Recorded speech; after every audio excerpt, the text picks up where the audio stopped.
সুপ্রিয় শিক্ষার্থী, আশা করি তোমরা পরিবারের সকলকে নিয়ে সুস্থ এবং নিরাপদে আছো। আমরাও আল্লাহর রহমতে সুস্থ আছি, নিরাপদে আছি। আমি মোহাম্মদ মাসুদ রানা তোমাদের আবশ্যিক বিষয় তথ্য ও যোগাযোগ প্রযুক্তির অধ্যায় 4 ওয়েব পেজ ডিজাইন পরিস্থিতি ও HTML নিয়ে তোমাদের সাথে শেয়ার করি। গত ক্লাসে তোমাদের জন্য ওয়েবসাইটের বিভিন্ন কাঠামো নিয়ে আলোচনা করছিলাম। তোমরা জানো ওয়েবসাইটের 4 ধরনের কাঠামো আছে: মেনু, লিনিয়ার, নেটওয়ার্ক এবং হাইব্রিড কাঠামো। আশা করি তোমরা কাঠামোগুলোকে সুন্দর করে আয়ত্ত করেছ। আজকে আমরা তোমাদের সাথে দুটি বিষয় নিয়ে শেয়ার করব। প্রথমটি হলো একটি URL এর বিভিন্ন অংশ এবং দ্বিতীয় পর্যায়ে ওয়েব পেজ তৈরির জন্য একমাত্র ভাষা, স্ক্রিপ্টিং ভাষা HTML নিয়ে তোমাদের সাথে আলোচনা শুরু করব।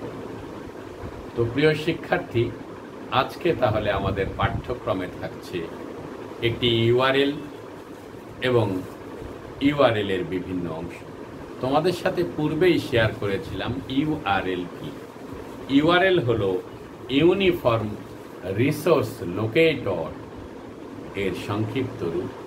মূলত ওয়েবসাইটের ঠিকানাকেই URL বলে।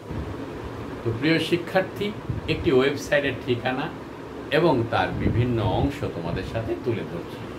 চলো প্রিয় শিক্ষার্থী, আমরা আজকে একটি URL নিয়ে আলোচনা করি।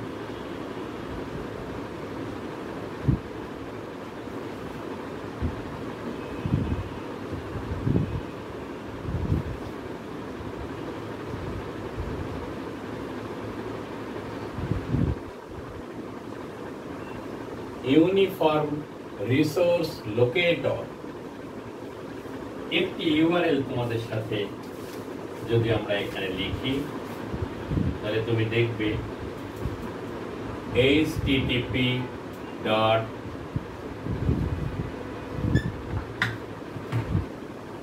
www সব ছোট হাতের www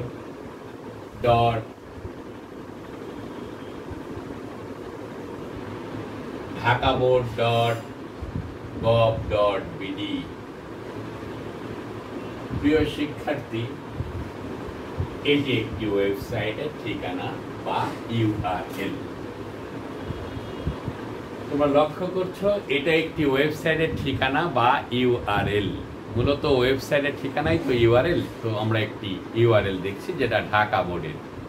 এমন Rajshahi board gov.bd, Jessore board, Comilla board, যতগুলো বোর্ড আছে সেই বোর্ডের আছে। মাধ্যমিক উচ্চ শিক্ষা অধিদপ্তরের দেশি এরকম অনেক তোমরা দেখবে যে ওয়েবসাইটের ঠিকানা আছে। মোহাম্মদপুর কেন্দ্রীয় কলেজের ওয়েবসাইটের ঠিকানা তোমাদেরকে বলেছিলাম www.mkc.edu.bd। তোমরা এই একটি URL এর বিভিন্ন অংশ কি হতে পারে সেটা তোমরা দেখো। HTTP আমরা পূর্বে বলেছিলাম প্রোটোকল। HTTP হলো প্রোটোকল।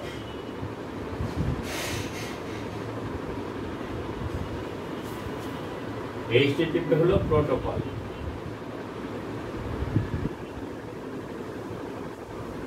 এরপরে আসো host name.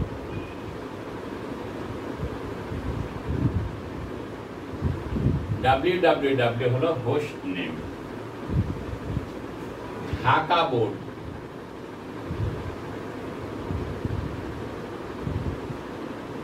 Level, second level domain. তোমার প্রশ্ন আসতে পারে ডোমেন কি?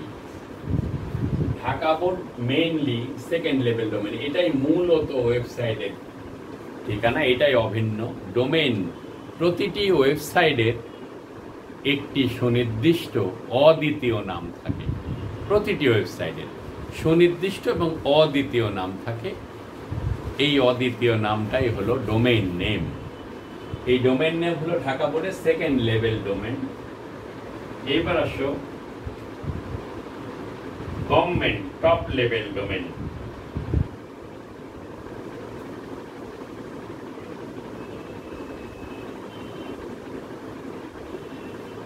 টপ লেভেল ডোমেইন এটা হলো country code. Country code country code top level, সিসিটিএলডিও বলে অনেকেই। Country code top level domain. প্রিয় শিক্ষার্থী, প্রত্যেক দেশেরই কান্ট্রি কোড সংক্ষিপ্ত আছে। কেবলমাত্র ইউএস এর ক্ষেত্রে কোনো country code top level domain নেই। ইউএসএ এই দেশের জন্য কোনো কান্ট্রি কোড নেই। আর বাকি সকল দেশের, বিশ্বের সব দেশের কান্ট্রি কোড আছে। In India, VN Vietnam, IT Italy, এরকম ইউকে, ইউনাইটেড কিংডম, এরকম সব দেশেরই তুমি ইউআরএল এর কান্ট্রি কোড পাবে। কেবলমাত্র ইউএসএ নেই, কারণ ইউএসএ আইসিএনএন নামক ICANN নামক প্রতিষ্ঠান এই ডোমেইন নেম সরবরাহ করে। পুরো ডোমেইন নেম সরবরাহ করে ICANN, international code for assign named and number. এরকম আমেরিকার একটি প্রতিষ্ঠান দেয়। তো সেই দেশ থেকেই যেহেতু পুরো বিশ্বের সকল ডোমেইন নেম নিয়ন্ত্রিত হয় বা সেট আপ হয়, ফলে তাদের কোনো ডোমেইন নেম নেই। অনেক সময় এমসিকিউ তোমাদের প্রশ্ন করি, কোন দেশের টপ লেভেল ডোমেইন বা country code top level domain নেই, তখন তোমরা ইউএস এর বৃত্তটা ভরাট করবে। প্রিয় শিক্ষার্থী, protocol, www host name, Dhaka board second level domain, মূল ডোমেইন হলো Dhaka board. Top level domain government, এটা হলো কি ধরনের প্রতিষ্ঠান, সেই গভর্নমেন্টের প্রতিষ্ঠান ঢাকা বোর্ড। এখানে ডটের পরে ORG যদি থাকে তাহলে তুমি বুঝবে যে এটা একটা অর্গানাইজেশনের ঠিকানা। যদি কম থাকে, গভর্নমেন্টের জায়গায় যদি থাকে কম, something.com.bd, তাহলে বুঝতে হবে এটা বাংলাদেশের একটি প্রতিষ্ঠান, কমার্শিয়াল প্রতিষ্ঠান। এইরকম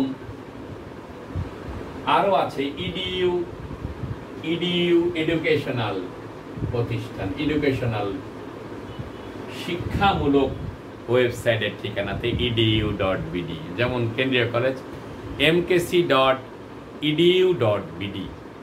তাহলে মোহাম্মদপুর কেন্দ্রীয় কলেজ শিক্ষামূলক প্রতিষ্ঠান, বাংলাদেশের প্রতিষ্ঠান .bd বাংলাদেশ। প্রিয় শিক্ষার্থী, আমাদের বইতে বা সকল বইয়েই কোন দেশের কান্ট্রি কোড কি হবে সংক্ষিপ্তভাবে একটি তালিকা আছে। তোমরা অন্তত 10-15টি দেশের কান্ট্রি কোড কেমন হবে, কি হবে, সেটা একটু তালিকা তৈরি করে মুখস্থ করে ফেলবে। প্রিয় শিক্ষার্থী, প্রোটোকল HTTP আমরা জানি, এটা বলেছি, হাইপারটেক্সট ট্রান্সফার প্রোটোকল। এটা হলো ওয়েব সার্ভার থেকে কাঙ্ক্ষিত বা রিকোয়েস্টকৃত ওয়েব পেজকে পাঠকদের নিকট, ওয়েব ব্রাউজারের নিকট নিয়ে আসে যে প্রোটোকল, সেটা হলো HTTP।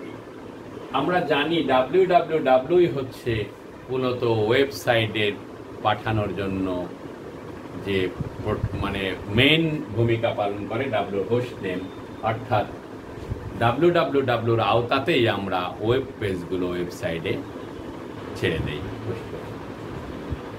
ঢাকা বোর্ডের স্থলে অন্য যে ঠিকানাটাই তোমরা ইউজ করবে বা অনেক প্রতিষ্ঠান তুমি দেখবে, মূলত এটাই হলো second level domain, main domain. Government, organizational, commercial, education, এইরকম হলো টপ লেভেল ডোমেইন এবং ওয়েবসাইটের ধরন।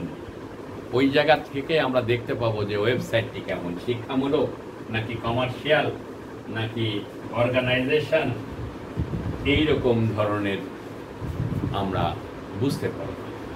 আর প্রিয় শিক্ষার্থী, বিডি থাকলে অবশ্যই বাংলাদেশ এবং অন্যান্য দেশের জন্য তুমি একটি তালিকা তৈরি করে দেখবে।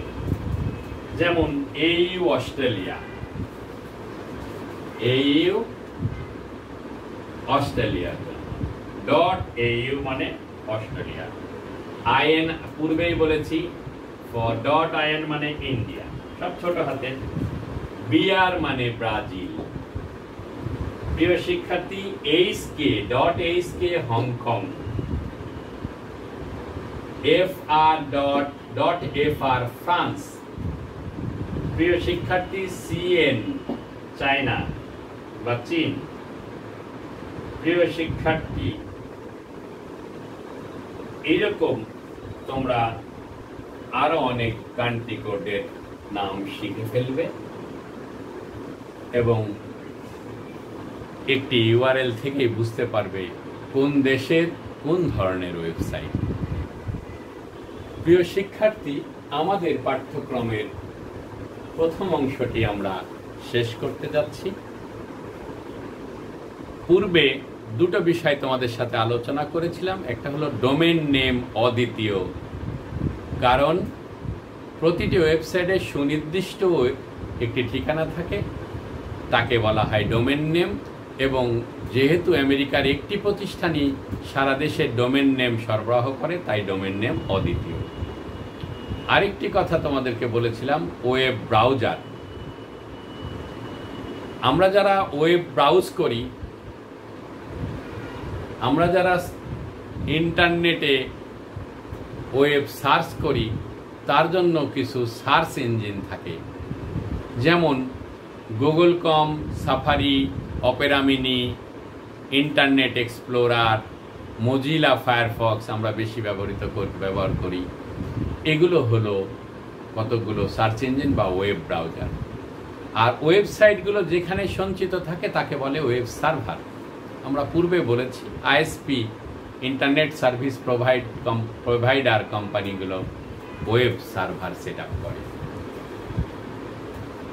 আমরা যে কম্পিউটার দিয়ে ওয়েবটি আমাদের যে কোনো ওয়েবসাইটে প্রবেশ করি, সেই কম্পিউটারকে আমরা বলি ক্লায়েন্ট কম্পিউটার। এবং আমরা নিজেরাই ক্লায়েন্ট, যারা আমরা ওয়েবসাইট থেকে বিভিন্ন তথ্য নিই, তারা হলো ক্লায়েন্ট কম্পিউটার বা ক্লায়েন্ট। তো প্রিয় শিক্ষার্থী, ওয়েবসাইটের সাথে এইসব ছোট ছোট বিষয়গুলো জড়িত। তোমরা আরো বই পুস্তক থেকে পড়ে নিজেরা অভিজ্ঞতা সঞ্চয় করবে যে কি কি বিষয়গুলো আমাদের ওয়েবসাইটের সাথে জড়িত। প্রিয় শিক্ষার্থী, এবারে আমরা ওয়েব পেজ তৈরির জন্য একমাত্র ভাষা, যেটা হলো HTML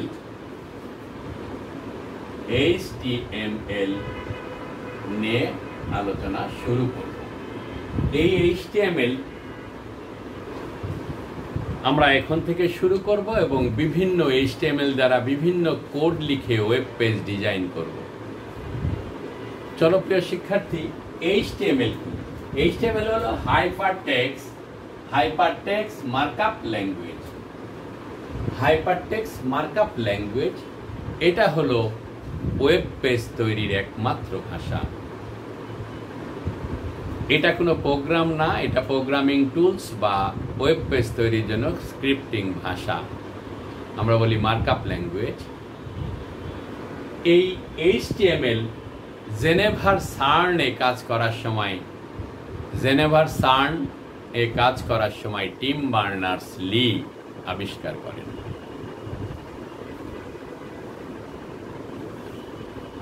HTML এর কিছু বৈশিষ্ট্য আছে। এটা হলো user friendly open technology. User friendly মানে সবাই সহজেই ব্যবহার করতে পারে। আরেকটি বৈশিষ্ট্য হলো সর্বব্যাপী ব্যবহার, অধিকাংশ ওয়েব ব্রাউজার সাপোর্ট করে। উইন্ডোজের সাথে ডিফল্ট আকারে থাকে বিধায় তোমাদের আলাদাভাবে কিনতে হয় না। সিনট্যাক্স বা ট্যাগ শেখা সহজ, তাই লেখাও সহজ। খুব সহজ ভাষা বিধায় ওয়েব পেজ তৈরিতে HTML অত্যন্ত সহজেই সকলেই ব্যবহার করতে পারে। তো প্রিয় শিক্ষার্থী, এ হলো HTML এর বৈশিষ্ট্য। HTML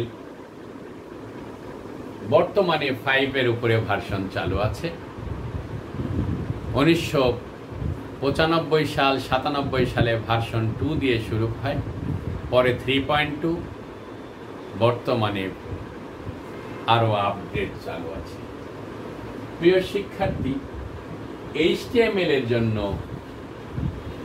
যে সকল অক্ষর লিখতে হয় তাদেরকে আমরা বলি HTML ট্যাগ। যেমন আমরা ইংরেজি, বাংলা এগুলোর জন্য বর্ণমালার জন্য কতগুলো অক্ষর ব্যবহার করি, HTML এর জন্য এরকম কিছু অক্ষর, কিছু ওয়ার্ড ব্যবহার করে HTML ভাষাটি আমাদের শিখতে হয়। প্রিয় শিক্ষার্থী, এ হলো তোমাদের জন্য HTML এর উপরে সংক্ষিপ্ত কথা। এখন আমরা HTML ট্যাগ, কয়েকটি HTML ট্যাগ দেখি।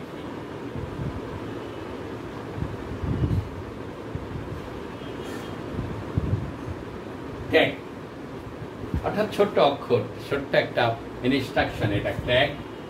মূলত HTML ভাষা লেখার কিওয়ার্ডকেই HTML ট্যাগ বলে। কিওয়ার্ড, এই ট্যাগগুলো হলো কিওয়ার্ড।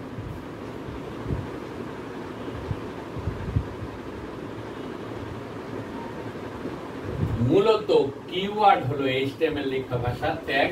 এই ট্যাগগুলো লিখতে হয় ব্র্যাকেটের মধ্যে। HTML ট্যাগ লিখতে হয় ব্র্যাকেট এর মাঝখানে লিখতে হবে। HTML এর জন্য ব্যবহৃত, আমি আবারও বলছি, HTML এর জন্য ব্যবহৃত কিওয়ার্ডকেই HTML ট্যাগ বলে। এই কিওয়ার্ডগুলো লিখতে হয় ব্র্যাকেটের মাঝখানে। প্রিয় শিক্ষার্থী, ব্র্যাকেট চিহ্নের মাঝে লিখতে হবে সেই কিওয়ার্ড। সেটা একটা অক্ষরও হতে পারে, সেটা একটি শব্দও হতে পারে। ইংলিশে ছোট হাতের বড় হাতের অক্ষর অদর্শনীয় চলবে, যে কোনো অক্ষরেই এটা চলবে। এটা একটি কয়েকটি কিওয়ার্ড আমরা তোমাদের সাথে এখন তুলে ধরছি। যেমন HTML ট্যাগের বি, প্রথমে আমি বলি বি ব্র্যাকেটের মধ্যে যদি লিখি তাহলে কোনো লেখাকে বোল্ড করার জন্য কোনো তথ্যকে বোল্ড আকারে প্রদর্শনের জন্য লিখতে হয় ব্র্যাকেটের মধ্যে B. I for italic, italic করার জন্য।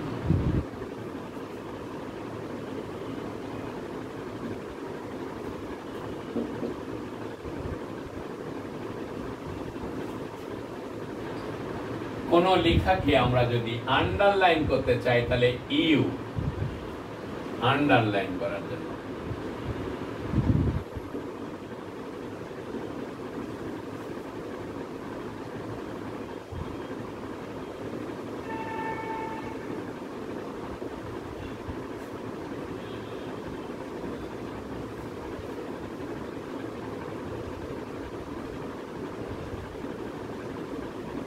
সুপারস্ক্রিপ্ট, SUP, সুপারস্ক্রিপ্ট করার জন্য। সুপারস্ক্রিপ্ট করার জন্য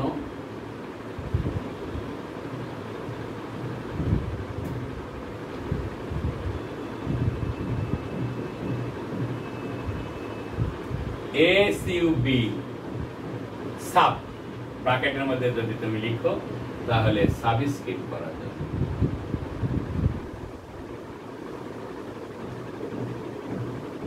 প্রিয় শিক্ষার্থী, একটু করে উদাহরণ দেই, তাহলে তুমি ট্যাগ তার ব্যবহার বুঝতে পারবে। বি, ধরো তুমি তোমার নাম লিখেছ, তুমি নর্মাল ফন্টে, ধরো লিখেছ তুমি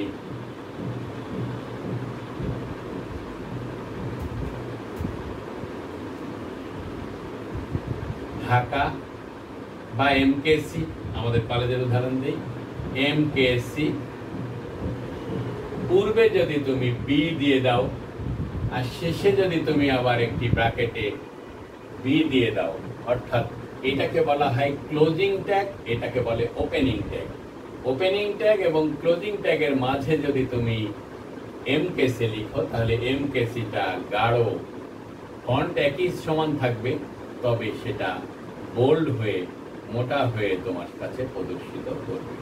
তাহলে প্রিয় শিক্ষার্থী, বি ট্যাগটি যদি তুমি ব্যবহার করো আর তার মাঝে যদি কোনো তথ্য থাকে, তাহলে তুমি সেটা বোল্ড আকারে পাবে। যে ফন্টে যেভাবে তুমি লিখেছো সেই সাইজেই থাকবে, কিন্তু সাইজ আবার বড় হয়ে যাবে না। আমি যদি এখানে দেখাচ্ছি বোল্ড হয়ে গেছে, বোল্ড বলতে একটু সাইজ বড় তুমি দেখতে পাবে, মোটা হয়ে যাবে। আই যদি তুমি লিখো, এর পূর্বে যদি আই লিখো এবং আই ক্লোজ করো, তাহলে প্রিয় শিক্ষার্থী এটা বাঁকা হয়ে যাবে, এটা সোজা থাকবে না, তখন এটা বাঁকা হয়ে যাবে, ইটালিক হয়ে যাবে। আর ইউ যদি তুমি লিখো, তাহলে এর নিচে একটি আন্ডারলাইন হবে, এমকেসি আন্ডারলাইন। সুপারস্ক্রিপ্ট সাবস্ক্রিপ্ট যদি তুমি দেখো, এক্স স্কয়ার, এক্স এর উপরে 2, এক যত বড় তার চেয়ে উপরের দিকে অর্ধেক ফরম্যাটে, এটা যদি 14 ফরম্যাটে হয়, 14 সাইজে হয়, এটা 7 ফরম্যাটে 2 আছে, এই উপরের দিকের অংশটাকে বলা হয় এক্স স্কয়ার, মানে স্কয়ার, সুপার। এক্স স্কয়ার যদি দাও সুপার। যেমন সাবস্ক্রিপ্ট যদি দাও, এখানে সাব, SUB, সাব যদি করো তাহলে হবে, ধরো H2O লিখতেছো, তাহলে সেই ক্ষেত্রে H2 এর 2 হলো সাবস্ক্রিপ্ট, H নিচে 2 পরেও, তাহলে এটা হলো সাবস্ক্রিপ্ট। আর এক্স স্কয়ার এটা হলো superscript.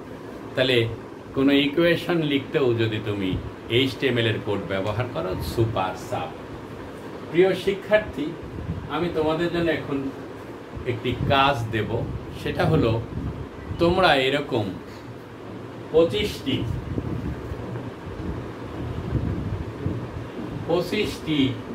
HTML tag, 25টি HTML tag মুখস্থ করে ফেলবে। 25টি HTML ট্যাগ মুখস্থ করবে। এরপরে ট্যাগের প্রকারভেদ, MT tag, container tag, opening tag, closing tag, বিষয়গুলো নিয়ে আমি পরবর্তী ক্লাসে তোমাদের সাথে বিস্তারিত আলোচনা করব। আমি শুরুতেই এখন শুধু HTML এবং HTML ট্যাগ সম্পর্কে তোমাদের ধারণা দিলাম। এখানে 4-5টি ট্যাগ আমি তোমাকে লিখলাম এবং কোন ট্যাগ কি কাজে ব্যবহৃত হচ্ছে, ট্যাগ এবং তার প্রয়োজনীয় মানে যে কাজ করে তা লিখেছি। তুমি এমন 25টি HTML ট্যাগ লিখে তার কাজ কি হবে তা তুমি লিখবে। প্রিয় শিক্ষার্থী, আরেকটি গুরুত্বপূর্ণ ট্যাগ এখন শেয়ার করি, পি ফর প্যারাগ্রাফের জন্য। প্যারাগ্রাফের জন্য হলো পি, প্যারাগ্রাফ এর জন্য পি। প্রিয় শিক্ষার্থী, আরো অনেক ট্যাগ আছে, যেমন হেডিং এর জন্য এইচ, হেডিংও দেওয়া যায় 6 ধরনের। সবচেয়ে বড় হেডিং এর জন্য H1, সবচেয়ে ছোট হেডিং এর জন্য H6, এভাবে মোট H2, 3, 4, 5, 6, এভাবে ক্রমান্বয়ে ছোট ছোট হেডিংও দেওয়া যায়, যার জন্য প্রয়োজন হয় H1, H2 এরকম।